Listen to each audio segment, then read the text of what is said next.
नमस्कार, मेरा नाम दीपा है, सह शिक्षिका श्री सिद्धरामेश्वर प्रौढ़शाला चिकजाजूरू ಹೊಳಲ್ಕೆರೆ तालुका चित्रदुर्ग जिला। तो बच्चों, आज मेरे ऑनलाइन क्लास के लिए आप सबको 8वीं 9वीं 10वीं सभी बच्चों को स्वागत है। तो अब मैं 10वीं कक्षा की हिंदी के रचना विभाग में जो निबंध लेखन है उसके बारे में आपको थोड़ा सा जानकारी देने के लिए ये क्लास को करने जा रही हूँ। तो आप सब लोग तैयार हैं इसे सुनने के लिए? हाँ, तैयार है। अच्छा ठीक है, शुरू करेंगे अब हम। निबंध लेखन, निबंध निबंಧ लेखन कन्नड़ में प्रबंध बರೆಯುವುದು ಅಂತ ಹೇಳ್ತಾರೆ। आइए, पहले है 10वीं कक्षा के बच्चों के लिए आपके पुस्तक में जनसंख्या की समस्या है। जनसंख्या की समस्या का अर्थ है जनसंख्यೆಯ समस्या। उसके पहले हम निबंधों की रूपरेखा देखेंगे। निबंधನ ಬರಿಬೇಕಂತಂದ್ರೆ ಅದು ಯಾವ ತರ ಇರಬೇಕು ಏನು ಅಂತ ಹೇಳ್ಬಿಟ್ಟು ಯಾವುದೇ ಒಂದು ರೂಪರೇಖಾ निबंधों की रूपरेखा में हमें कुछ स्टेप्स को अनुसरण करना चाहिए निबंध लिखने से पहले। अब देखिए, पर्यटन का महत्व ಅಂತಂದ್ರೆ ಪ್ರವಾಸದ ಮಹತ್ವ। ಸ್ಟಾರ್ಟಿಂಗ್ ನಾವ್ ಏನ್ ಮಾಡ್ಬೇಕು ಅಂತಂದ್ರೆ ಸ್ಟೆಪ್ಸ್ ನಮ್ದು 6 ಸ್ಟೆಪ್ಸ್ ಇಲ್ಲಿ ಅಳವಡಿಸಿದ್ದಾರೆ। 6 ಸ್ಟೆಪ್ಸ್ ಬೇಕಂತ ಏನಿಲ್ಲ, 4 ಸ್ಟೆಪ್ ಕೂಡ ನೀವು ಬಳಕೆಯನ್ನ ಮಾಡ್ಬೋದು। ಅಂದ್ರೆ ಅದು ಸ್ಟೆಪ್ ವೈಸ್ ಇತ್ತಂತಂದ್ರೆ ಅದಕ್ಕೆ ಒಂದು ಅರ್ಥ ಅಂತ ಇರುತ್ತೆ। ಸುಮ್ಮನೆ ಪಾಠ ಬರ್ದಂಗೆ ಬರ್ಬಿಟ್ರೆ ಅದಕ್ಕೆ ನಿಬಂಧ ಲೇಖನ ಅಂತ ಹೇಳ್ಬಿಟ್ಟು ಹೇಳೋದಿಲ್ಲ। यहाँ पर देख लीजिए, एक विषय प्रवेश ವಿಷಯ ಪ್ರವೇಶ ಅಂತ ಒಂದು ಸ್ಟೆಪ್ ತಗೋಬೇಕು। ಅದರಲ್ಲಿ ಪರ್ಯಟನದ ಅರ್ಥ, ಪ್ರವಾಸದ ಅರ್ಥ। ಎರಡನೇದು ಪರ್ಯಟನ್ ಏಕ್ ಉದ್ಯೋಗ, ಒಂದು ಉದ್ಯೋಗದ ಬಗ್ಗೆ। ನೆಕ್ಸ್ಟ್ ಮೂರನೇದು ವಿಕಾಸ್ ಕಾ ಸೂತ್ರಧಾರ, ಬೆಳವಣಿಗೆಯ ಸೂತ್ರಧಾರ। ನೆಕ್ಸ್ಟ್ ನಾಲ್ಕನೇದು ಪರ್ಯಟನ್ ಸೆ ಲಾಭ, ಈ ಪ್ರವಾಸ ಮಾಡೋದ್ರಿಂದ ಏನು ಲಾಭ ನಮಗೆ ಅಂತ ಹೇಳ್ಬಿಟ್ಟು। ನೆಕ್ಸ್ಟ್ ಐದನೇದು ಪರ್ಯಟನ್ ಏಕ್ ಶೌಕ್, ಏನಂತಂದ್ರೆ ಕೆಲವರಿಗೆ ಪ್ರವಾಸ ಮಾಡೋದಂತಂದ್ರೆ ಒಂದು ಆಸಕ್ತಿ, ಒಂದು ರುಚಿ ಇರುತ್ತೆ। ಎಲ್ಲ ಬೇರೆ ಪ್ಲೇಸ್ಗಳಿಗೆ ಹೋಗೋದು। ಈಗ ಉದಾಹರಣೆ, हम अब चित्रदुर्गा जिले में है तो चित्रदुर्गा में रहने वाले सभी प्रवास स्थल को जाने का मन कुछ लोगों को होता है, उसका शौक होता है। आज से शुरू करें तो वहाँ कौन से दुर्गा डिस्ट्रिक्ट में कौन कौन से है, तो आपने कल्लिन कोटे देख सकते हैं और चंद्रवಳ್ಳಿ तोಟ देख सकते हैं, और यहाँ पर मुर्गा वना वो भी है। ये सब पर्यटन का स्थल है। ಒಬ್ಬರಿಗೆ ಇದು ರುಚಿ ಇರುತ್ತೆ। ಏನಂತಾರೆ ಇವತ್ತೊಂದು ದಿನ ಇಲ್ಲಿಗಂತಂದ್ರೆ ಅದು, ಬಟ್ ಕೆಲವರಿಗೆ ಎಲ್ಲಿಗೂ ಹೋಗೋದು ಇಷ್ಟನೇ ಇರೋದಿಲ್ಲ। ಕೆಲವರಿಗೆ ವಾರ ವಾರ ರಜೆ ಸಿಕ್ತಂದ್ರೆ ಎಲ್ಲಿಗಾರ ಹೋಗಿ ಬರ್ಬೇಕು ಅಂತ, ಅವ್ರಿಗೆ ಅಲ್ಲಿ ಹೋಗಿ ಬಂದ್ರೆ ಮೈಂಡ್ ಫ್ರೆಶ್ ಆಗತ್ತೆ। ಕೆಲವರಿಗೆ ಮನೇಲಿದ್ರೆ ಮೈಂಡ್ ಫ್ರೆಶ್ ಆಗತ್ತೆ ಹಂಗೆ। ಅಂತ ಮೇ ಉಪಸಂಹಾರ, ಕೊನೆಯಲ್ಲಿ ಅದಕ್ಕೆ ಉಪಸಂಹಾರ ಅಂತ ಕೂಡ ಬರೆಯಬೇಕಂತಂದ್ರೆ ಎಲ್ಲವನ್ನು ಕೂಡ ಸ್ಟಾರ್ಟಿಂಗ್ ಇಂದ ಪಾಯಿಂಟ್ ಇಂದ ಇಟ್ಕೊಂಡ್ಬಿಟ್ಟು ಕೊನೆಯಲ್ಲಿ ಇದರ ಸಂಹಾರ ಅಂದ್ರೆ ಏನ್ ಮಾಡ್ಬೇಕು ಅದನ್ನ ಬರೀಬೇಕು। ಇದು पर्यटन का महत्व हुआ। नेक्स्ट नागरिकों के कर्तव्य। आपने पिछले कक्षा में देखे होंगे कि पूरक वाचन में तीसरा पाठ नागरिकों के कर्तव्य के पाठ को मैंने किया था। उसमें मैं एक निबंध के लेखन में आपको दिखाएंगे, वो नागरिकों के कर्तव्य है। उसमें भी एक स्टेप के रूप से लिखने से आपको कुछ ज्यादा अंक मिलेगा। अगर आप भाषण कर रहे हैं, एक टॉपिक ले रहे हैं, तो उसको स्टेप वाइज एक एक अंश को लेकर उसे बताना है। तो नागरिकों के कर्तव्य में आप देखते थे कि विषय प्रवेश, नागरिक के विभिन्न अर्थ, नागरिक का रूढ़ अथवा व्यावहारिक। दूसरा, नागरिक समाज और राष्ट्र, नागरिक के कर्तव्य अथवा नागरिकता के लक्षण। 4, नागरिक की पहचान। 5वां, नागरिक के अधिकार। 4था, नागरिक और सरकार। 7वां, उपसंहार। तीसरा, बेरोजगारी निरुद्योगದ ಸಮಸ್ಯೆ ಬಗ್ಗೆ। विषय प्रवेश, बेरोजगारी का तात्पर्य क्या है, बेरोजगारी के प्रकार क्या है, और उसका पूर्ण आंशिक शिक्षित अशिक्षित वर्ग, बेरोजगारी के दुष्परिणाम, अपराधों की वृद्धि। अगर किसी को काम नहीं मिले तो वो अपराधों की वृद्धि तब हो जाती है। और सभी देश की प्रतिभा की अनुपयोगिता, राष्ट्रीय साधनों का अपव्यय, बेरोजगारी के कारण, जनसंख्या में वृद्धि, दोषपूर्ण शिक्षा पद्धति, उद्योग धंधों का अभाव, बेरोजगारी दूर करने के उपाय, उपसंहार। महंगाई, महंगाई का समस्या देख लीजिए। विषय प्रवेश, महंगाई एक व्यापक समस्या है। जीवन की मूल आवश्यकताएं, रोटी, कपड़ा, मकान की पूर्ति में कठिनाई, महंगाई के कारण, महंगाई से उत्पन्न अपराध, चोरी, डकैती, भ्रष्टाचार आदि, महंगाई को दूर करने के उपाय और उपसंहार, ये सब। और वन महोत्सवों के बारे में देखेंगे। विषय प्रवेश, वन प्रकृति के आवश्यक अंग तथा मनुष्य के सहचर, वृक्षों का उपयोग, वृक्षों की उपयोगिता के बारे में वैज्ञानिकों का मत, वनों से प्राप्त होने वाली विभिन्न वस्तुएं, राष्ट्रीय आय के साधन, वनों का नाश, वृक्षारोपण अथवा वन महोत्सव की परंपरा का सन 1950 में प्रसिद्ध स्वतंत्रता सेनानी एवं साहित्यकार कन्हैयालाल माणिकलाल मुंशी द्वारा आरंभ, तदुपरांत चिपको आंदोलन, साथ उपसंहार, ये सब अंश वहां पर रहना है। आइए निबंध 1 की ओर जाएंगे, जनसंख्या की समस्या। ಶುರು ಕರೆಂಗೆ. ಸೊ ಈಗ ಒಂದು ಟಾಪಿಕ್ ಕೊಟ್ರು ಅಂತ ಅನ್ಕೊಳ್ಳಿ, ಜನಸಂಖ್ಯಾದ ಸಮಸ್ಯೆ, ಅದನ್ನ ನೀವು ಹೇಗೆ ಬರಿತಾ ಹೋಗ್ತೀರಾ ಅದ್ರ ಬಗ್ಗೆ। और 10वीं कक्षा के बच्चों के लिए मैं यहाँ पर कहती हूँ, शायद परीक्षा की दृष्टि में से आप इस निबंध को सीखना ही सही, क्योंकि इसका भी आपको निबंध में 3 अंक दिया जाएगा 4 अंक के लिए। तो एक इसे संपूर्ण रूप से आप सीख लिया तो आप उसे सही ढंग से लिख सकते हैं। आइए अब हम जनसंख्या की समस्या की ओर जाएंगे। जनसंख्या समस्या, विषय प्रवेश। जनसंख्या की समस्या सामान्य रूप से विश्व की समस्या है। प्रति 3 सेकंड में 2 बालक जन्म लेते हैं, परंतु भारत में यह समस्या विशेष रूप से विकट बन गई है। भारत क्षेत्रफल की दृष्टि से विश्व का 7वां देश है, परंतु जनसंख्या की दृष्टि से दूसरे स्थान पर है। यह केवल चीन से पीछे है। इस समय भारत की जनसंख्या 125 करोड़ से अधिक है। जनसंख्या वृद्धि की वर्तमान गति से अनुमान है कि सन 2020 ईस्वी तक भारत की जनसंख्या 125 करोड़ से कई गुना अधिक होगी। सो आइए ಈಗ ವಿಷಯ ಪ್ರವೇಶದಲ್ಲಿ ಜನಸಂಖ್ಯಾ ಸಮಸ್ಯೆ ಬಗ್ಗೆ ಏನು ಹೇಳಿದ್ದಾರೆ ನೋಡೋಣ। ಜನಸಂಖ್ಯಾ की समस्या सामान्य रूप से विश्व की समस्या। ಜನಸಂಖ್ಯೆ ಸಮಸ್ಯೆ ಅನ್ನೋದು ಇಡೀ ಸಾಮಾನ್ಯ ರೂಪವಾಗಿ ಹೇಳ್ಬೇಕಂದ್ರೆ ಇಡೀ ವಿಶ್ವದ ಒಂದು ದೊಡ್ಡ ಸಮಸ್ಯೆ। ಪ್ರತಿ 3 ಸೆಕೆಂಡ್ में 2 ಬಾಲಕ ಜನ್ಮ लेते हैं, ಏನಂತಂದ್ರೆ 3 ಸೆಕೆಂಡ್ ಅಲ್ಲಿ 2 ಮಕ್ಕಳು ಜನ್ಮವನ್ನ ಪಡಿತಾ ಹೋಗ್ತಾರೆ। परंतु भारत में यह समस्या विशेष रूप से विकट बन गया। ಆದ್ರೆ ನಮ್ಮ ಭಾರತದಂತಹ ದೊಡ್ಡ ದೇಶದಲ್ಲಿ ಈ ಸಮಸ್ಯೆ ವಿಶೇಷವಾಗಿ ಬಹಳ ಜಾಸ್ತಿ ಆಗಿದೆ। ಭಾರತ क्षेत्रफल की दृष्टि से विश्व का 7वां देश है। ಏನಂತಂದ್ರೆ ಭಾರತ ಒಟ್ಟು ಟೋಟಲಿ ವಿಸ್ತೀರ್ಣದ ಪ್ರಕಾರ ಇಡೀ ವಿಶ್ವದಲ್ಲಿ 7ನೇ ದೇಶ ಆಯ್ತಾ, परंतु जनसंख्या की दृष्टि से दूसरे स्थान पर है। ಆದ್ರೆ ಜನಸಂಖ್ಯೆ ದೃಷ್ಟಿಯಿಂದ 2ನೇ ಸ್ಥಾನದಲ್ಲಿ ಇದೆ। यह केवल चीन से पीछे है। ಏನಂತಂದ್ರೆ ಚೀನಾ ಜನಸಂಖ್ಯೆಯಲ್ಲಿ ಅತಿ ಹೆಚ್ಚು ಜನಸಂಖ್ಯೆಯನ್ನು ಒಳಪಟ್ಟಿರುವಂತದ್ದು ಚೀನಾ ದೇಶ, ಆದ್ರೆ 2ನೇ ದೇಶ ನಮ್ಮ ಭಾರತ ದೇಶ। इस समय भारत की जनसंख्या 125 करोड़ से अधिक है। ಈ ಸಮಯದಲ್ಲಿ ಜನಸಂಖ್ಯೆ 125 कोटि गठले ಇದೆ। जनसंख्या वृद्धि की वर्तमान गति से अनुमान है कि सन 2020 ईस्वी तक ಏನಂತಂದ್ರೆ ಅವಾಗ ಹೇಳಿದಾರೆ 2020 ಇಸ್ವಿಯ ತನಕ ಭಾರತದ ಸಂಖ್ಯೆ 125 ಕೋಟಿಗಿಂತನೂ ಜಾಸ್ತಿ ಆಗತ್ತೆ, ಆಗಿನೂ ಕೂಡ ಇದೆ।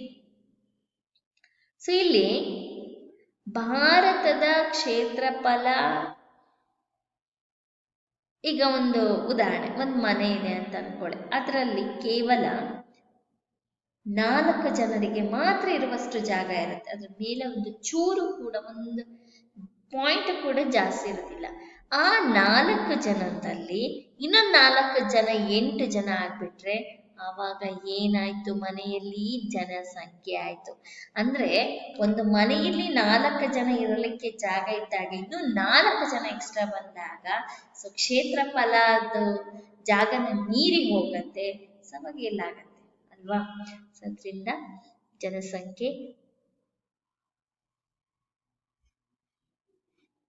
ಜಾಸ್ತಿ ಆಗತ್ತೆ. ನೆಕ್ಸ್ಟ್, ಜನಸಂಖ್ಯಾ में वृद्धि के कारण, ಜನಸಂಖ್ಯೆ ವೃದ್ಧಿ ಆಗಲಿಕ್ಕೆ ಕಾರಣಗಳೇನು ಅಂತ ಹೇಳ್ಬಿಟ್ಟು, ಜನಸಂಖ್ಯಾ में वृद्धि के कई कारण, ಜನಸಂಖ್ಯೆ ಜಾಸ್ತಿ ಆಗ್ಲಿಕ್ಕೆ ಹಲವಾರು ಕಾರಣಗಳಿದಾವೆ. ಯಾವ ತರ? ಮೊದಲನೇ ಅಂಶ ನೋಡೋಣ. विज्ञान की उन्नति के साथ चिकित्सा एवं स्वास्थ्य की सुविधाओं में उन्नति हुई है. ಏನಂದ್ರೆ ವಿಜ್ಞಾನದ ಉನ್ನತಿಯ ಜೊತೆಯಲ್ಲಿ ಚಿಕಿತ್ಸೆಯಲ್ಲಿ ಹಾಗೂ ಆರೋಗ್ಯದ ಅಂದ್ರೆ ಸುವಿಧಾओं, ಆರೋಗ್ಯದ ವ್ಯವಸ್ಥೆಯಲ್ಲಿ ಕೂಡ ಬಹಳ ಉನ್ನತಿಯಾಗಿದೆ. ಫಲತಃ ಜನ್ಮ ಲೇನೆ ವಾಲೆ ಶಿಶುओं की मृत्यु दर में कमी हुई है. ಒಟ್ಟಾರೆ ಹೇಳ್ಬೇಕಂದ್ರೆ ಜನ್ಮವನ್ನ ಪಡೆಯುವಂತಹ ಶಿಶುओं की मृत्यु पर, ಅಂದ್ರೆ ಜನ್ಮವನ್ನ ಪಡೆಯುವಂತಹ ಮಕ್ಕಳಲ್ಲಿ ಮರಣವು ಬಹಳ ಕಡಿಮೆ ಆಗ್ತಿದೆ. ತಥಾ ಔಸತ್ ಆಯು ಮೇ ವೃದ್ಧಿ ಹುಯಿ ಹೈ. ಏನಂತಂದ್ರೆ ಸೊ ಅವ್ರು ಬದುಕಿರುವಂತಹ ವಯಸ್ಸಿನಲ್ಲಿ ಜಾಸ್ತಿ ಆಗಿರುತ್ತೆ. ಏನಂದ್ರೆ ತಕ್ಷಣವೇ ಚಿಕಿತ್ಸೆ ಸಿಗ್ತಾ ಇದೆ. यानी आजकल एक भारतवासी पहले की अपेक्षा अधिक समय तक ಜೀವಿತ रहता. ಏನಂತಂದ್ರೆ ಈಗಿನ ಕಾಲದಲ್ಲಿ ಭಾರತದಲ್ಲಿ ವಾಸ ಮಾಡುವಂತಹ ಜನರು ಆಗಿನಕ್ಕಿಂತನೂ ಕೂಡ ಈಗ ಜೀವಿತವಾಗಿರೋದು ಜಾಸ್ತಿ ಅಂತ ಹೇಳ್ತಾ ಇದ್ದಾರೆ. ಬಟ್ ಒಟ್ಟಾರೆ ಹೇಳ್ಬೇಕಂತಂದ್ರೆ ಈಗಿನ ಫಾಸ್ಟ್ ಫುಡ್ ಇದರಿಂದ ತುಂಬಾ ಜನ ಮರಣವನ್ನ ಆಗ್ತಿದ್ದಾರೆ. ಆರೋಗ್ಯ ಚೆನ್ನಾಗಿರೋದಿಲ್ಲ. ಹಳೆ ಕಾಲದೇ ಫುಡ್ ಚೆನ್ನಾಗಿತ್ತು ಅಂತಾನು ಕೂಡ ಹೇಳ್ತಾರೆ. आगे, ಪ್ರಾಚೀನ ಮಾನ್ಯತಾओं के अनुसार बच्चे भगवान की देन है. ಸೊ ಹಳೆ ಕಾಲದವರ ಪ್ರಕಾರ ಮಕ್ಕಳು ದೇವರ ಕೊಡುಗೆ ಅಂತ ಹೇಳ್ತಾ ಇದ್ರು. अतएव परिवार नियोजन जैसे उपायों को सामान्यतः अच्छी नजर से नहीं देखा जाता है.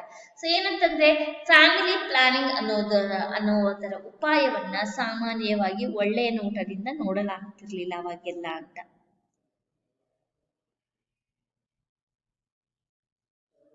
तीसरा, यह भी एक दृष्टिकोण है कि अधिक बच्चे होने से काम करने के लिए तथा परिवार की रक्षा करने के लिए अधिक हाथ उपलब्ध होते हैं. ಸೊ ಇನ್ನೊಂದು ದೃಷ್ಟಿಕೋನದಿಂದಲೂ ಕೂಡ ನಮ್ಮ ಆಗಿನ ಕಾಲದ ಜನರು ಯೋಚನೆ ಮಾಡ್ತಿದ್ದು, ಜಾಸ್ತಿ ಮಕ್ಕಳು ಹುಟ್ಟಿದಾಗ ಮನೆಯಲ್ಲಿ ಕೆಲಸ ಮಾಡೋರು ಜಾಸ್ತಿ ಜನ ಇರ್ತಾರೆ. ಪರಿಸರ ಸಂಸಾರವನ್ನು ರಕ್ಷಣೆ ಮಾಡುವಂತಹ ಅದಕ್ಕೆ ಹೆಚ್ಚು ಕೈಗಳು ಇರ್ತವೆ ಅನ್ನೋ ಕಾರಣಕ್ಕೂ ಕೂಡ ಸೊ ಮಕ್ಕಳನ್ನ ಹೆಚ್ಚಾಗಿ ಮಾಡ್ಕೊಂತಿದ್ರು. उत्पादन की वृद्धि में ಜನಶಕ್ತಿ के महत्व को नकार सकता है. ಅಂದ್ರೆ ಉತ್ಪಾದನೆಯ ಬೆಳವಣಿಗೆಯಲ್ಲಿ ಜನಶಕ್ತಿ ಏನಂತಂದ್ರೆ ಜನರ ಶಕ್ತಿಯ ಮಹತ್ವವನ್ನ ಯಾರು ಇಲ್ಲ ಅಂತ ಅನ್ನಕ್ ಸಾಧ್ಯ ಅಂತ ಹೇಳ್ಬಿಟ್ಟು ಅಂತ ಆಗಿನ ಕಾಲದ. ನೆಕ್ಸ್ಟ್ ಚೌथा है, जनसंख्या वृद्धि को रोकने में सबसे अधिक बाधक तत्व है अशिक्षा. अशिक्षित लोगों को इस बात का ज्ञान नहीं है कि छोटे परिवार के क्या फायदे है. ಸೊ ಜನಸಂಖ್ಯೆ ಜಾಸ್ತಿ ಆಗಲಿಕ್ಕೆ ಏನು ಕಾರಣ ಏನಂತಂದ್ರೆ ಸೊ ನಿಲ್ಲಿಸಕ್ಕೆ ದೊಡ್ಡ ತೊಂದರೆ ಏನಂತಂದ್ರೆ ಅಶಿಕ್ಷಣ ಇರೋದ್ರಿಂದ ಜನರಲ್ಲಿ ಇದರ ಬಗ್ಗೆ ಅವ್ರಿಗೆ ಅರಿವಾಗ್ತಿಲ್ಲ. ಚಿಕ್ಕ ಪರಿವಾರ ಇರೋದ್ರಿಂದ ಏನು ಲಾಭ ಅಂತ ಹೇಳ್ಬಿಟ್ಟು. दूसरा ಕಾರಣ, ಇನ್ನೊಂದು ಏನು ಕಾರಣ ಏನಂತಂದ್ರೆ ಅಂಧವಿಶ್ವಾಸ ತಥಾ ರೂಢಿವಾದಿತ ಮೂಢನಂಬಿಕೆ ಮತ್ತೆ ನಡೆದುಕೊಂಡು ಬಂದಿರುವಂತಹ ಪದ್ಧತಿಗಳು. इसके अतिरिक्त भारतीय लोग संतान को ईश्वरीय देन समझते. ಮತ್ತೆ ಇನ್ನೊಂದಲ್ಲದೆ ನಮ್ಮ ಭಾರತದ ಜನರು ಮಕ್ಕಳನ್ನ ದೇವರ ಕೊಡುಗೆ ಅಂತ ಅನ್ನೋದ್ರಿಂದ ತಥಾ ಸಂತಾನ ಕೋ ಭಾಗ್ಯ ಕೋ ಸಾಥ್ ಜೋಡ್ತೆ ಹೈ. ಸೊ ಮಕ್ಕಳ ಸಂತಾನದ ಭಾಗ್ಯವನ್ನ ಅದ್ರ ಜೊತೆ ಸೇರಿಸ್ಬಿಡ್ತಾರೆ. ಆದ್ರಿಂದ ಸೊ ಈಗ ಒಂದು ಹುಡ್ತಾ ದೇವ್ರು ಕೊಟ್ಟ, ಎರಡು ಮಕ್ಕಳು ಹುಟ್ಟ ದೇವ್ರು ಕೊಟ್ಟ, ಮೂರನೇದು ದೇವ್ರು ಕೊಟ್ಟ, ನಾಲ್ಕನೇ ಸಲ ಯಾವುದೇ ಫ್ಯಾಮಿಲಿ ಪ್ಲಾನಿಂಗು ಮಾಡ್ಕೊಳ್ಳೋದೇ ಇರೋದ್ರಿಂದ ಜನಸಂಖ್ಯೆ ಜಾಸ್ತಿ ಆಗಕ್ಕೆ ಇದು ಕೂಡ ಕಾರಣ. आगे 5वां अंश है, जनसंख्या को नियंत्रित करने के लिए सरकार द्वारा किए जाने वाले उपायों के असफल होने का कारण यह है कि परिवार नियोजन अपनाने वाला वह वर्ग है जिसके कम बच्चे होते हैं. ಸೊ ಏನಂತಂದ್ರೆ ಜನಸಂಖ್ಯೆ ನಿಯಂತ್ರಣ ಮಾಡಲಿಕ್ಕೆ ಸರ್ಕಾರದಿಂದ ಮಾಡಿರುವಂತಹ ಉಪಾಯಗಳ ಸಫಲತೆ ಆಗ್ಲಿಕ್ಕೆ ಕಾರಣ ಏನಂತಂದ್ರೆ ಪರಿವಾರ ನಿಯೋಜನೆ ಎನ್ನುವಂತಹದ್ದನ್ನ ಯಾರು ಸ್ವೀಕರಿಸ್ತಾರೆ ಅವರಿಗೆ ಕಡಿಮೆ ಮಕ್ಕಳಾಗ್ತಾರೆ. ಜಿನ್ಕೆ ಅಧಿಕ ಬಚ್ಚೆ ಹೋತೆ, ಯಾರಿಗೆ ಜಾಸ್ತಿ ಮಕ್ಕಳಾಗ್ತಾರಲ್ಲ ಅವರು ಪರಿವಾರ ನಿಯೋಜನೆಗೂ अपनाते नहीं, ಅವ್ರ ಪರಿವಾರ फैमिली प्लानिंग ಅನ್ನ ಅವ್ರು ಸ್ವೀಕರಿಸೋದಿಲ್ಲ. कहने का तात्पर्य यह है कि भारत के लोग सामान्यतः परिवार नियोजन सदृश उपचारों को अपनाने के प्रति विशेष उत्साह नहीं दिखाते हैं. ಸೊ ಹೇಳುವ ತಾತ್ಪರ್ಯ ಏನಂತಂದ್ರೆ ಭಾರತದ ಜನರು ಸಾಮಾನ್ಯವಾಗಿ ಪರಿವಾರ ನಿಯೋಜನೆ ಸದೃಶ ಉಪಚಾರವನ್ನ ಸ್ವೀಕರಿಸಲಿಕ್ಕೆ ವಿಶೇಷವಾದ ಉತ್ಸಾಹವನ್ನ ಅವರು ತೋರಿಸ್ತಾ ಇಲ್ಲ. ನೆಕ್ಸ್ಟ್ ಸರ್, ಇದು ಜನಸಂಖ್ಯೆ ವೃದ್ಧಿ ಆಗ್ಲಿಕ್ಕೆ ಕಾರಣ. ಇದರ ಪರಿಣಾಮಗಳೇನು? जनसंख्या विस्फोट के दुष्परिणाम कई रूपों में दिखाई देते. ಜನಸಂಖ್ಯಾ ವಿಸ್ಫೋಟಕ್ಕೆ ಕಾರಣ ಹಲವಾರು ದುಷ್ಪರಿಣಾಮಗಳು ಕೂಡ ಇದಾವೆ. ಅಂದ್ರೆ ಅದರಿಂದ ಏನ್ ಪರಿಣಾಮಗಳು ನಾವೇ ವಿವರಿಸ್ತಿದ್ವಿ. जनसंख्या के विस्फोट के कारण देश की प्रगति कुंठित होती है, ದೇಶದ ಪ್ರಗತಿ ಕುಂಠಿತವಾಗುತ್ತೆ, ಅದೊಂದು ಅಂಶ. कितने ही महत्वाकांक्षी कार्यक्रम बनाए जाए, ಎಷ್ಟೇ ಮಹತ್ವಾಕಾಂಕ್ಷದ ಕಾರ್ಯಕ್ರಮ ನಾವು ಮಾಡಿದ್ರು ಕೂಡ वे अपेक्षित परिणाम नहीं दे पाते हैं. सो अपेक्षित परिणामवನ್ನ ಕೊಡಕ್ಕೆ ಸಾಧ್ಯ ಇಲ್ಲ. पिछली 12 पंचवर्षीय योजनाएं भी अधिक जनसंख्या के कारण बोनी साबित हुई है. सो ಹಿಂದೆ 12 ಪಂಚವರ್ಷೀಯ ಯೋಜನಾಯೆ 12 ಪಂಚವಾರ್ಷಿಕ ಯೋಜನೆಗಳು ಅಂತ ಹೇಳ್ಬಿಟ್ಟು ಅವಾಗ ಮಾಡಿದ್ರಲ್ಲ, ಅದು ಜನಸಂಖ್ಯೆಯನ್ನ ಅಧಿಕ ಜನಸಂಖ್ಯೆ ಕಾರಣವನ್ನ ಕಡಿಮೆ ಮಾಡ್ಬೇಕು ಅಂತ ಇದು ಮಾಡಿದ್ರು. ಬಟ್ ಅದು ಕೂಡ ಬೋನಿ ಅದು ಅಷ್ಟು ಸಫಲತೆಗೊಳ್ಳಿಲ್ಲ. कितनी भी सुनियोजित एवं सुविचारित योजना बनाई जाए, ಸೊ ಎಷ್ಟೆಲ್ಲ ಯೋಜನೆಗೊಂಡಿರುವಂತಹ ವಿಚಾರವನ್ನ ಮಾಡಿರುವಂತಹ ಯೋಜನೆಗಳನ್ನು ಕೂಡ ಮಾಡಲಾಯಿತು, वह कारगर नहीं होती है. सो क्योंकि जब तक योजना की अवधि पूरी होती है तब तक जनसंख्या इतनी अधिक हो जाती है कि ಯೋಜನಾ का सफल उबर कर नहीं आ पाता. ಸೊ ಏನಂತಂದ್ರೆ ಈಗ ಸರ್ಕಾರ ಒಂದು ಯೋಜನೆಯನ್ನ ಮಾಡ್ಕೊಳ್ತು ಅಂತ ಅನ್ಕೊಳ್ಳಿ, ಆ ಯೋಜನೆಯನ್ನ ಸಫಲತೆ ಮಾಡ್ಬೇಕು ಅನ್ನೋಷ್ಟೊಳಗಡೆ ಆಲ್ಮೋಸ್ಟ್ ಹಾಲು ಎಲ್ಲಾ ಕಡೆ ಕವರ್ ಮಾಡೋ ಒಳಗಡೆ ಅಷ್ಟೊಳಗಡೆ ಜನಸಂಖ್ಯೆಯನ್ನ ಬೇರೆ ಜಾಗದಲ್ಲಿ ಅದು ಹೆಚ್ಚಾಗ್ಬಿಡುತ್ತೆ. ಆದ್ರಿಂದ ನೆಕ್ಸ್ಟ್ जनसंख्या विस्फोट के कारण बेकारी की समस्या में भी वृद्धि हुई है. ಏನಂತಂದ್ರೆ ಬೇಕಾರಿ ಅಂತಂದ್ರೆ ನಿರುದ್ಯೋಗ ಸಮಸ್ಯೆಯಲ್ಲಿ ಕೂಡ ಜಾಸ್ತಿ ಆಗಿದೆ. क्योंकि जिस गति में जनसंख्या बढ़ी है, ಯಾಕಂತಂದ್ರೆ ಯಾವ ಗತಿಯಲ್ಲಿ ಜನಸಂಖ್ಯೆ ಜಾಸ್ತಿ ಆಗ್ತಿದೆ ಅಂತಂದ್ರೆ उस गति से रोजगार के साधनों में वृद्धि नहीं हुए. ಸೊ ಏನಂತಂದ್ರೆ ಜಾಸ್ತಿ ಆಗ್ತದೆ, ಜನಸಂಖ್ಯೆ ಜಾಸ್ತಿ ಆಗ್ತಿದೆಯಲ್ಲ ಆ ಗತಿಯಲ್ಲಿ ರೋಜ್ಗಾರ್ ಕೆ ಸಾಧನೋ ಮೇ ವೃದ್ಧಿ नहीं हुए, ನಿರುದ್ಯೋಗದ ಸಾಧನೆಯಲ್ಲಿ ಬೆಳವಣಿಗೆ ಆಗಿಲ್ಲ. ನೌಕರಿಯೋ ಕಿ ಸಂಖ್ಯೆ ಸೀಮಿತ ರಹಿತೆ. ಈಗ ಉದಾಹರಣೆ ಒಂದು ಶಾಲೆ ಅಂತ ತಗೊಂಡಾಗ ಅಲ್ಲಿ ಕೇವಲ 8 ಜನರಿಗೆ ಮಾತ್ರ ಅವಕಾಶ ಇರುತ್ತೆ. ಬಟ್ ಕೆಲಸ ಸಿಗದೆ ತುಂಬಾ ಜನ ಇದ್ದಾರೆ, ಕೆಲಸ ಅವರಿಗೆ ಸಿಕ್ಕಿಲ್ಲ ಅಂತ ಹೇಳ್ಬಿಟ್ಟು ಆ ಜಾಗದಲ್ಲಿ ಇನ್ನೂ ಒಂದು 8 ಜನನ ಹಾಕಕ್ಕೆ ಸಾಧ್ಯವಿಲ್ಲ ಅಲ್ವಾ. ಆದ್ರಿಂದ ನೌಕರಿಯೋಂಕಿ ಸಂಖ್ಯೆ ಸೀಮಿತ ಇರುತ್ತೆ, ಕೆಲಸಕ್ಕೆ ಬೇಕಾಗಿರುವಂತಹ ಸಂಖ್ಯೆ ಇಷ್ಟು ಲಿಮಿಟೆಡ್ ಆಗಿರುತ್ತೆ. ಅತಃ ಹಮಾರೆ ಅನೇಕ ಯುವಕ ಯುವತಿಯ ಬೇರೋಜ್ಗಾರ್ ಬನೆ रहते हैं. ಆದ್ರಿಂದ ತುಂಬಾ ಜನ ಯುವಕ ಯುವತಿಯರು ನಿರುದ್ಯೋಗ ಸಮಸ್ಯೆಯಲ್ಲಿ ಅವರು ಇರ್ತಾರೆ. ಜನಸಂಖ್ಯಾ ಕೆ ವೃದ್ಧಿ ಕೆ ಕಾರಣ ಅಪರಾಧೋ ಮೇ ವೃದ್ಧಿ ಹುಯಿ ಹೈ, ಅಪರಾಧಗಳಲ್ಲಿ ಕೂಡ ಜಾಸ್ತಿ ಆಗಿದೆ. ತಥಾ पर्यावरण प्रदूषण की ಸಮಸ್ಯೆ ಉತ್ಪನ್ನ हो गई है. ಹಾಗೆ ಪರಿಸರ ಮಾಲಿನ್ಯದ ಸಮಸ್ಯೆಯಲ್ಲಿ ಕೂಡ ಉತ್ಪಾದನೆ ಆಗಿದೆ. पर्यावरण प्रदूषण के फलस्वरूप बीमारियां फैलती है और समाज को स्वस्थ रखने की समस्या उत्पन्न हो जाती है. ಪರಿಸರ ಮಾಲಿನ್ಯದ ಫಲಸ್ವರೂಪ ಬಿಮಾರಿಯ ರೋಗನೂ ಕೂಡ ಜಾಸ್ತಿ ಆಗತ್ತೆ, ಹಾಗೂ ಸಮಾಜವನ್ನ ಆರೋಗ್ಯವಾಗಿ ಇಡುವಂತಹ ಸಮಸ್ಯೆನೂ ಕೂಡ ಜಾಸ್ತಿ ಆಗತ್ತೆ. वस्तुओं की मूल्य वृद्धि का एक प्रमुख कारण भी बढ़ती हुई जनसंख्ಯೆ. ವಸ್ತುಗಳ ಬೇಡಿಕೆಯನ್ನ ನಿವಾರಿಸೋಸ್ಕರ ಜಾಸ್ತಿ ವಸ್ತುಗಳನ್ನ ಮಾಡ್ತಾ ಇದಕ್ಕೆ ಕೂಡ ಕಾರಣ ಜನಸಂಖ್ಯೆ ಜಾಸ್ತಿ ಆಗ್ತಿರೋದ್ರಿಂದ. उत्पादन की तुलना में जब किसी वस्तु की मांग अधिक हो तो उस वस्तु के मूल्य में वृद्धि हो जाती है. ಸೊ ಈಗ ಉದಾಹರಣೆ, ಸೊ ಉತ್ಪಾದನೆಯಲ್ಲಿ ನಾವು ಹೋಲಿಕೆ ಮಾಡ್ಬೇಕಂದ್ರೆ ಯಾವುದಾದ್ರೂ ವಸ್ತು, ಈಗ ಉದಾಹರಣೆ ನಮ್ಮ ದೇಶದಲ್ಲಿ ಹೆಚ್ಚಾಗಿ ಪ್ಲಾಸ್ಟಿಕ್ ಬಳಕೆಯನ್ನ ಮಾಡ್ತಾರೆ. ಪ್ಲಾಸ್ಟಿಕ್ ಅನ್ನ ಜಾಸ್ತಿ ಕೊಂಡುಕೊಳ್ಳೋರು ಇರೋದ್ರಿಂದನೇ ಪ್ಲಾಸ್ಟಿಕ್ ಉತ್ಪಾದನೆ ಜಾಸ್ತಿ ಆಗ್ತಿದೆ. ಪ್ಲಾಸ್ಟಿಕ್ ಯಾರು ಅತಿ ಹೆಚ್ಚಾಗಿ ಕೊಂಡ್ಕೊಳ್ಳಿಲ್ಲ ಅಂತಂದ್ರೆ ಪ್ಲಾಸ್ಟಿಕ್ ಉತ್ಪಾದನೆಯನ್ನ ಅವರಾಗೆ ಮುಚ್ಚಬೇಕಾಗುತ್ತೆ. ಅದರಿಂದ ಇಲ್ಲಿ ಏನ್ ಹೇಳ್ತಾರೆ ಅಂದ್ರೆ, ಜಬ್ ಕಿಸಿ ವಸ್ತು ಕಿ ಮಾಂಗ್ ಅಧಿಕ್ ಹೋತು, ಯಾವ್ದಾದ್ರು ವಸ್ತುವಿನ ಬೇಡಿಕೆ ಜಾಸ್ತಿ ಆದಂಗನೆ ಕೂಡ ಅಧಿಕ್ ಹೋತು ಉಸ್ ವಸ್ತು ಕೆ ಮೂಲ್ಯ ಮೇ ವೃದ್ಧಿ ಹೋ ಜಾತಿ, ಆ ವಸ್ತುವಿನ ಬೆಲೆಯಲ್ಲಿ ಬೆಳವಣಿಗೆ ಆಗತ್ತೆ. ಜನಸಂಖ್ಯಾ ಕೆ ವೃದ್ಧಿ ಕೆ ಕಾರಣ ದಿನ ಪ್ರತಿದಿನ महंगाई बढ़ रही है. ಜನಸಂಖ್ಯೆ ಜಾಸ್ತಿ ಆಗ್ತಿರೋದ್ರಿಂದ ದಿನ ಪ್ರತಿದಿನ ಬೆಲೆಗಳು ಏರಿಕೆ ಆಗ್ತಾ ಇದೆ. ನೆಕ್ಸ್ಟ್ उपचार. हम सबका यह कर्तव्य है कि इस समस्या के निराकरण में पूरा योगदान दे. ಸೊ ನಮ್ಮ ಎಲ್ಲರ ಕರ್ತವ್ಯ ಏನಂತಂದ್ರೆ ಈ ಸಮಸ್ಯೆಯನ್ನು ನಿವಾರಣೆ ಮಾಡಲಿಕ್ಕೋಸ್ಕರ ಎಲ್ಲರೂ ಕೂಡ ಇದರಲ್ಲಿ ಭಾಗವಹಿಸಬೇಕು. व्यक्तिगत रूप में परिवार को छोटे से छोटे रखने का प्रयास करें. व्यक्तिगत ರೂಪದಲ್ಲಿ ಹೇಳ್ಬೇಕಂದ್ರೆ ನಿಮ್ಮ ಸಂಸಾರವನ್ನ ಚಿಕ್ಕದಾಗಿ ಇಟ್ಕೊಳ್ಳಿ. हमें यह समझ लेना चाहिए कि अधिक बच्चों का पालन पोषण बहुत कठिन होता है. ಮತ್ತೆ ಇನ್ನೊಂದು ಅರ್ಥ ಮಾಡ್ಕೊಬೇಕು, ಹೆಚ್ಚು ಮಕ್ಕಳನ್ನ ನಾವು ಬೆಳೆಸೋದ್ರಿಂದ ಸೊ ಅವರ ಪಾಲನೆ ಪೋಷಣೆಯನ್ನು ಮಾಡೋದು ಕೂಡ ಕಷ್ಟ ಆಗತ್ತೆ. बच्चों की संख्या जितनी कम होगी उनकी देखभाल अधिक अच्छी तरह से कर सकेंगे. ಮಕ್ಕಳ ಸಂಖ್ಯೆ ಎಷ್ಟು ಕಡಿಮೆ ಆಗುತ್ತೋ ಅಷ್ಟು ಅವರನ್ನ ರಕ್ಷಣೆಯನ್ನ ಮಾಡಬಹುದು. हमारी सरकार तथा सामाजिक समस्याओं को चाहिए कि सभाओं, गोष्ठियों, संचार माध्यमों द्वारा छोटे परिवार से होने वाले फायदों का प्रचार प्रसार करे.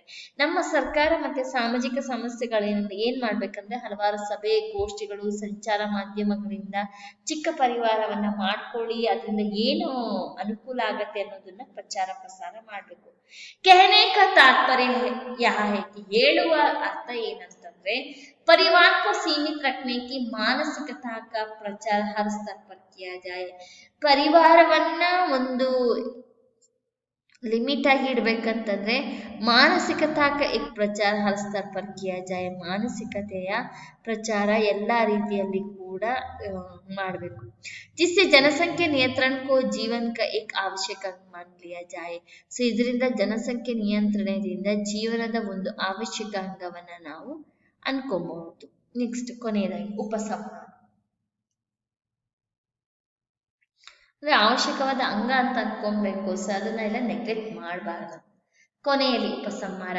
हमारे देश के विकास में जनसंख्या की वृद्धि एक बहुत बड़ी बाधा है. ಜನಸಂಖ್ಯೆ ಬಹಳ ದೊಡ್ಡ ತೊಂದರೆ.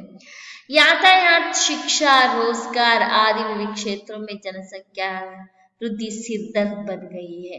ಸೊ ಏನಂತಂದ್ರೆ ಸೊ ವೆಹಿಕಲ್ಗೆ ಸಂಬಂಧಪಟ್ಟಂಗೆ, ಶಿಕ್ಷಣಕ್ಕೆ ಸಂಬಂಧಪಟ್ಟಂಗೆ, ಕೆಲಸಕ್ಕೆ ಸಂಬಂಧಪಟ್ಟಂಗೆ ಹಲವಾರು ಕ್ಷೇತ್ರಗಳಲ್ಲಿ ಕೂಡ ಜನಸಂಖ್ಯೆಯ ವೃದ್ಧಿ ತಲೆನೋವಾಗ್ಬಿಟ್ಟಿದೆ. ಈ ಸಮಸ್ಯೆ ಸೆ ಚುಟ್ಕಾರ ಪಾನೆ ಕಾ ಏಕ್ ಹಿ ಉಪಾಯ. ಈ ಸಮಸ್ಯೆಯಿಂದ ನಾವು ತಪ್ಪಿಸ್ಕೊಬೇಕಂದ್ರೆ ಒಂದೇ ಒಂದು ಉಪಾಯ, देश का प्रत्येक नागरिक इस समस्या का हल करने में सहायक हो. ದೇಶದ ಪ್ರತಿಯೊಬ್ಬ ನಾಗರಿಕ ಈ ಸಮಸ್ಯೆಯನ್ನು ನಿವಾರಣೆ ಮಾಡಲಿಕ್ಕೆ ಸಹಾಯವನ್ನ ಮಾಡಬೇಕು. हमें निम्न पंक्ति जन जन तक पहुंचानी चाहिए. ಈ ಸಾಲನ್ನ ನಾವು ಎಲ್ಲರ ಬಳಿ ತಲುಪಿಸಬೇಕು. सुखमय जीवन का यह सार दो बच्चों का हो परिवार. ಸುಖಮಯ ಜೀವನದ ಯಹ ಸಾರಾಂಶ ಇಬ್ಬರ ಮಕ್ಕಳ ಆಗಲಿ ಈ ಪರಿವಾರದಲ್ಲಿ ಅಂತ. नेक्स्ट दूसरा निबंध. तो वो जनसंख्या की समस्या हुआ. अब ये दूसरा निबंध है, नारी तुम केवल श्रद्धा हो. ಸೊ ನಾರಿ ನೀನು ಕೇವಲ ಶ್ರದ್ಧೆಗೆ ಒಳಪಟ್ಟವಳು ಅಂತ ಹೇಳ್ಬಿಟ್ಟು. ಸೊ ಇಲ್ಲೂ ಕೂಡ ಹಲವಾರು ಸ್ಟೆಪ್ಸ್ ಗಳನ್ನ ಬಳಕೆ ಮಾಡಬೇಕು. आइए विषय प्रवेश देखेंगे.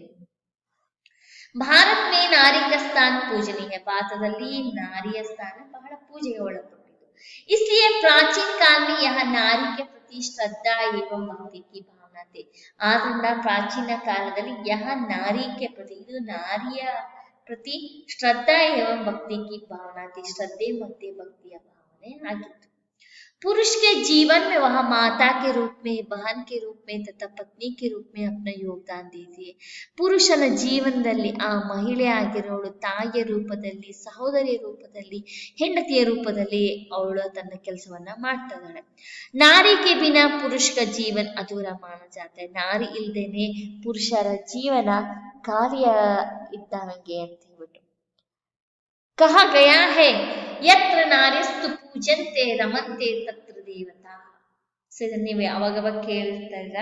ಸೊ ಹೇಳಲ್ಪಡತ್ತೆ ಏನಂತಂದ್ರೆ ಜಹ ನಾರಿ ಕಿ ಪೂಜಾ ಹೋತಿ ಹೈ ವಹ ಭಗವಾನ್ ಕ ನಿವಾಸ ಹೋತಾ ಹೈ. ಎಲ್ಲಿ ಹೆಣ್ಣು ಮಕ್ಕಳಿಗೆ ಪೂಜೆಯನ್ನ ಮಾಡಲಾಗತ್ತೆ ಅಲ್ಲಿ ದೇವರ ನಿವಾಸ ಇರತ್ತೆ. वेद उपनिषद काल से नारी ने शास्त्र, गणित, खगोल विज्ञान आदि क्षेत्रों में अपनी प्रतिभा और कौशल को प्रमाणित किया है. ಸೊ ಏನಂತಂದ್ರೆ ವೇದ ಉಪನಿಷತ್ತಿನ ಕಾಲದಿಂದನೂ ಕೂಡ ನಾರಿಯವರು ಶಾಸ್ತ್ರ, ಗಣಿತ, ಖಗೋಳ ವಿಜ್ಞಾನ ಹಲವಾರು ಕ್ಷೇತ್ರದಲ್ಲಿ ತನ್ನ ಪ್ರತಿಭೆ ಮತ್ತೆ ಕೌಶಲ್ಯಗಳನ್ನ ತೋರಿಸಿದ್ದಾರೆ. नेक्स्ट विषय विस्तार. अनादिकाल से भारत में बहने वाली पवित्र नदियों को गंगा, यमुना, कावेरी, नर्मदा जैसे स्त्रियों के नाम दिए गए हैं. ಸೊ ಎಲ್ಲ ನದಿಗಳ ಹೆಸರು ಸ್ತ್ರೀಯರ ಹೆಸರು. मातृ प्रधान परिवार की स्वीकृति इस बात को प्रमाणित करती है कि सामाजिक क्षेत्र में भी नारी को मान सम्मान प्राप्त हुआ है. ಸೊ ಏನಂತಂದ್ರೆ ಸೊ ಎಲ್ಲಾ ಕಡೆನೂ ಕೂಡ ಸಮಾಜದಲ್ಲಿ ನಾರಿಗೆ गौरव सम्मान सिक्किದೆ. लेकिन कालांतर में अज्ञान और रूढ़िग्रस्त अंधविश्वासों के कारण नारी का अनादर होने लगा. ಏನಂತಂದ್ರೆ ಕೆಲವು ಅಜ್ಞಾನಗಳು ಹಾಗೂ ನಡೆದುಕೊಂಡು ಬಂದಿರುವಂತಹ ಮೂಢನಂಬಿಕೆಗಳ ಕಾರಣದಿಂದಾಗಿ ನಾರಿಗೆ ಹೆಚ್ಚಾಗಿ ಗೌರವವನ್ನ ಕೊಡ್ತಾ ಇಲ್ಲ. ಸುರಕ್ಷಾ ಕೆ ನಾಮ್ ಪರ್ ಉಸ್ಕಿ ಸ್ವತಂತ್ರತಾಂಕ ನಡುವ ಅವಳನ್ನ ಸುರಕ್ಷಿತವಾಗಿ ಇಡ್ಬೇಕು ಅಂತ ಹೇಳ್ಬಿಟ್ಟು ಅವಳ ಸ್ವತಂತ್ರದ ವನ್ನ ಕಿತ್ಕೊಂತಿದ್ದಾರೆ. उसे मात्र विलास की वस्तु माना जाने लगा. ಸೊ ಅದು ಮಾತ್ರ ಒಂದ ಕಡೆಯಿಂದ ಇನ್ನೊಂದ ಕಡೆಗೆ ಕಳಿಸುವ ವಸ್ತು ಅಂತ ಮಾತ್ರ ತಿಳ್ಕೊಂಡಿದ್ದಾರೆ. बचपन में नारी को पिता के आश्रय में, उसके बाद पति के अधीन तथा अंत में अपने बच्चों के सहारे जीवन बिताना पड़ता था. ಏನಂತಂದ್ರೆ ಬಾಲ್ಯದಿಂದಲೂ ಕೂಡ ಒಬ್ಳು ಹೆಣ್ಣು ಅಂದ್ರೆ ಹೆಣ್ಣಾಗಿರೋಳು ತಂದೆಯ ಆಶ್ರಯದಲ್ಲಿ, ತದನಂತರ ಗಂಡನ ಅಧೀನದಲ್ಲಿ, ಕೊನೆಯಲ್ಲಿ ಮಕ್ಕಳ जीवनवನ್ನ ಕೊಡ್ತಾ ಜೀವನವನ್ನ ನಡೆಸಬೇಕಾಗಿದೆ. लेकिन अब समय बदल गया है.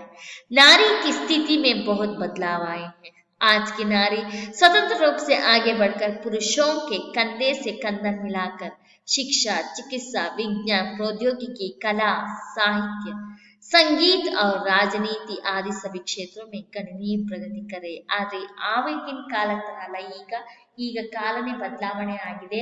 ನಾರಿಯ ಸ್ಥಿತಿಯಲ್ಲಿ ಬಹಳ ಬದಲಾವಣೆ ಆಗಿದೆ. ಸೊ ಇವತ್ತಿನ ನಾರಿ ಸ್ವತಂತ್ರ ರೂಪದಲ್ಲಿ ಎಲ್ಲಾ ಕ್ಷೇತ್ರದಲ್ಲಿ ಶಿಕ್ಷಣ, ಚಿಕಿತ್ಸೆ, ವಿಜ್ಞಾನ, ಸೊ ಟೆಕ್ನಾಲಜಿ, ಕಲೆ, ಸಾಹಿತ್ಯ, ಸಂಗೀತ, ರಾಜಕೀಯ ಎಲ್ಲಾ ಕ್ಷೇತ್ರದಲ್ಲಿ ಕೂಡ ಅವಳನ್ನ ಗುರುತಿಸ್ತಾರೆ. नेक्स्ट भारत को स्वतंत्रता मिलने के बाद सरोजिनी नायडू ने प्रथम महिला राज्यपाल बनकर अपनी क्षमता का परिचय दिया. सरोजिनी नायडू ಅವರು प्रप्रथम राज्यपालरागिದ್ರು. श्रीमती इंदिरा गांधी ने प्रधानमंत्री बनकर भारत देश को प्रगति के पथ पर अग्रसित किया. ಮತ್ತೆ ಇಂದಿರಾ ಗಾಂಧಿ ಅವರು ಕೂಡ भारत ದೇಶದ ಪ್ರಧಾನಮಂತ್ರಿ ಆಗಿದ್ರು. अंतरिक्ष में प्रवेश करने वाली प्रथम भारतीय महिला कल्पना चावला ने संसार को यह सिद्ध कर दिया कि स्त्री अंतरिक्ष तक पहुंच सकती है. ಸೊ ಏನಂತಂದ್ರೆ ಮೊದಲನೇ ಅಂತರಿಕ್ಷ ಯಾತ್ರೆಯನ್ನ ಮಾಡಿರುವಂತಹ ಕಲ್ಪನಾ ಚಾವ್ಲಾ ಅವರು ಕೂಡ ತೋರಿಸಿದರೆ ಹೆಣ್ಮಕ್ಳು ಕೂಡ ಅಂತರಿಕ್ಷದ ಯಾನವನ್ನ ಮಾಡಬಹುದು. इसी प्रकार सुनीता विलियम्स ने भी अंतरिक्ष की यात्रा कर अपने साहस का परिचय दिया है. पीटी उषा, अश्विनी नाचप्पा, सानिया मिर्जा, साइना नेहवाल, मेरी कोम, ज्वाला गुट्टा आदि ने खेल कूद के क्षेत्रों में संसार भर में भारत का नाम रोशन किया ಅಂತ ಮಹಿಳೆಯರೆಲ್ಲರೂ ಕೂಡ ಮಾಡಿದ್ದಾರೆ. अनेक महिलाएं मुख्यमंत्री, जिलाध्यक्ष और उच्च अधिकारियों के रूप में प्रशासन का कार्य संभाल रही है. ಸೊ ಹೌದು, ಮುಖ್ಯಮಂತ್ರಿ ರೂಪದಲ್ಲಿ, ಜಿಲ್ಲಾಧ್ಯಕ್ಷರ ರೂಪದಲ್ಲಿ, अधिकारी रूपದಲ್ಲಿ ಇದನ್ನ निभाइस्ತಾರೆ. नेक्स्ट उपसंहार. आज केंद्र तथा राज्य सरकारों ने महिलाओं के लिए अनेक योजनाएं बनाई है. उनके लिए आरक्षण दिया है, ಅವರಿಗೆ ರಕ್ಷಣೆಯನ್ನು ಕೊಟ್ಟಿದ್ದಾರೆ ಮತ್ತೆ ಅವರಿಗೆ ಸೀಟನ್ನು ಕೂಡ ಅದರಲ್ಲಿ ಕಾಯಂ ಮಾಡಿದ್ದಾರೆ. राज्य सरकार ने 10वीं तक बालकों को निःशुल्क शिक्षा की योजना बनाई. राज्य ಸರ್ಕಾರ 10ನೇ ತರಗತಿ ತನಕ ಇರುವಂತ ಮಕ್ಕಳಿಗೆ ಸೊ ಏನಂತಂದ್ರೆ ಅವರಿಗೆ ನಿಶುಲ್ಕ ಶಿಕ್ಷಣ, 1 ರೂಪಾಯಿನೂ ಕೂಡ ಇಸ್ಕೊಂಬಾರ್ದು ಅಂತ ಹೇಳಿದ್ದಾರೆ. इದ್ದಾರೆ. इसके अलावा अन्य कई सुविधाएं भी दी जा रही है. आशा कर सकते हैं कि भारतीय नारी इन सुविधाओं से लाभान्वित होगी और अपने देश के सर्वांगीण विकास में सहायक सिದ್ಧ ಹೋಗಿ. ಸೊ ಈ ರೀತಿಯಾಗಿ ಎಲ್ಲವನ್ನು ಕೂಡ ನಮ್ಮ ಹೆಣ್ಣು ಮಕ್ಕಳಿಗೆ ಸಿಗಲಿ ಅಂತ ಹೇಳ್ತಾ ನಾನು ಇಲ್ಲಿಗೆ ನನ್ನ ನಿಬಂಧ ತರಗತಿಯನ್ನು ನಿಬಂಧ ಕ್ಲಾಸ್ಗೂ ಸಮಾಪ್ತ ಕರೆಯನ್ನು ಧನ್ಯವಾದ.